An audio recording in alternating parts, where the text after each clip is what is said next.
How you doing, guys? I hope you had a great 4th of July weekend celebration. As you can see, I'm decked out in my Freedom gear, coming fresh off of my own Freedom Fest 2014. And I'm not necessarily celebrating America per se, but more specifically freedom in general. And while I do love America, or at least what it's supposed to be, I'm more interested in freedom specifically. And I just wanted to talk for a second about how preparedness and prepping in general is specifically related to freedom. A lot of times people focus on the security aspect of it, which I think is a mistake. I think you should be focused on freedom, because security is basically a mirage. You can never have perfect security from anything.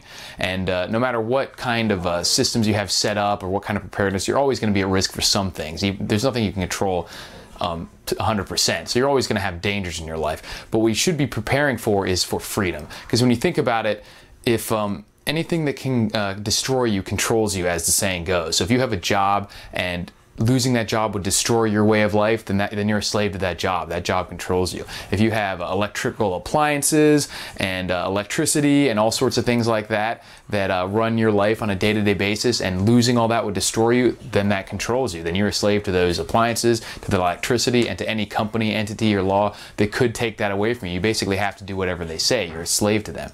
So that is not good. You kind of want to break out of that entire system. And you see that a lot with the, just in the past couple days with the recent Supreme Court decision. Without even getting into the politics behind that, you see a lot of fear from people who are really worried about what their employers can now get away with, this or that, regardless of the you know, whether it's right or wrong. People are worried about now, oh, what is my employer going to be able to do? And that is a horrible, shitty situation to be in. And I think that people should be looking inward at that and saying, why am I so controlled by something as simple as my employment? They should be more worried about breaking free instead of worried about making the government force the employers to do what they want. I am personally trying to break out of that entire system. I'm already at the point where I have enough independence from these systems of support that I am not a slave to a job. I am currently working because I'm trying to maintain multiple streams of income and build up my assets as much as possible. But if there were a situation where I disagreed with what the company was doing or a business was doing that I was working for, I could leave. I have that freedom. I have what they call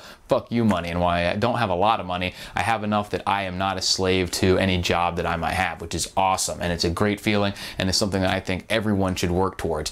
And not only the financial side of things, but on every side of things. You want to have your security taken care of, you want to have your food and water storage, and all that stuff so that you're not a slave to these systems of support. And when it comes down to it, that's what prepping is all about, because it's not really about building up all this stuff and then just waiting for an apocalypse. Hopefully it's never going to happen. It's about being free from these systems of support, and that is worth it even when times are awesome, and especially when times are bad. You want to have freedom. So remember, guys, celebrate freedom year-round, not just on July 4th. Make sure you break free from those systems of support. I'll catch you later.